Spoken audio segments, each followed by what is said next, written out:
ચેતર વસાવાને તેમના પત્ની શકુંતલા વસાવાના કેસ મામલે આજે શુક્રવારનો દિવસ અત્યંત નિર્ણાયક અને મહત્વપૂર્ણ બની રહ્યો છે। ગુજરાત હાઈકોર્ટના કુંડાળામાં આજે એવી કાયદેકીય પ્રક્રિયા થવા જઈ રહી છે જેના પર માત્ર નર્મદા જિલ્લાના જ નહીં પરંતુ સમગ્ર ગુજરાતના રાજકારણ અને આદિવાસી સમાજની નજર છે।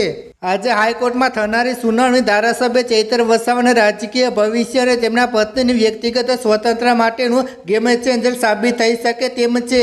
સૌપ્રથમ વાત કરીએ ડેડિયાપાડાના લોકપ્રિય ધારાસભ્ય ચેતર વસાવા વિશે। નર્મદા સેશન કોર્ટ દ્વારા વનકર્મીને માર મારવાના કેસમાં તેમને 7 વર્ષની જેલની સજા ફટકારવામાં આવી હતી। આ સજાના કારણે તેમના ધારાસભ્ય પદ પર પણ જોખમ તોળાઈ રહ્યું છે।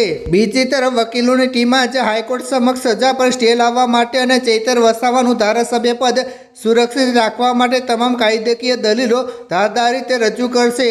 જો કોર્ટ તેમની દલીલો સ્વીકારે છે તો તેમના માટે રાજકીય રીતે જીવનદાન સમાન સાબિત થશે। આ મહત્વની સુનાવણીમાં બીજો મોટો મુદ્દો ચેતર વસાવાના પત્ની શકુંતલા વસાવાનો છે। તેઓ પણ આ કેસમાં આરોપી છે અને હાલ જેલવાસ ભોગવી રહ્યા છે। શકુંતલા વસાવાના વકીલ વિશાલ દવે તરફથી જે પ્રકારના સંકેતો મળી રહ્યા છે તે ખૂબ જ સૂચક છે। વકીલનું સ્પષ્ટ માનવું છે કે આ સમગ્ર કથિત ગુનામાં શકુંતલાબેનની કોઈ ભૂમિકા જ નથી અને ટ્રાયલ દરમિયાન પણ તેઓ જામીન પર મુક્ત હતા।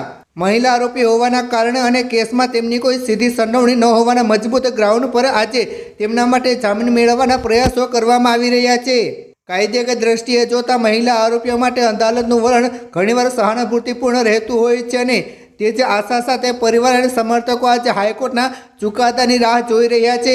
પરંતુ સમગ્ર મામલો અત્યારે ખૂબ જ સંવેદનશીલ તબક્કે છે। આદિવાસી સમાજમાં કેસને લઈને જે આક્રોશ અને લાગણીઓ જોડાયેલી છે તેના કારણે કોર્ટના નિર્ણય બાદની સ્થિતિ ખૂબ જ મહત્વની બની રહેશે।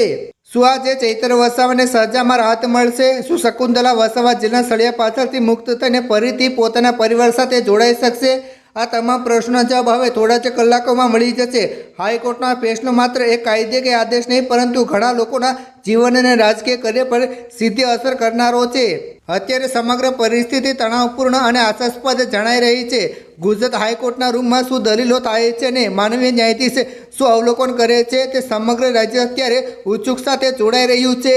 સત્ય અને ન્યાયની આ લડાઈમાં આજે શુક્રવારે કયો પલ્લું ભારે રહેશે તે જોવાનું સૌ કોઈ માટે આકર્ષણનું કેન્દ્ર છે।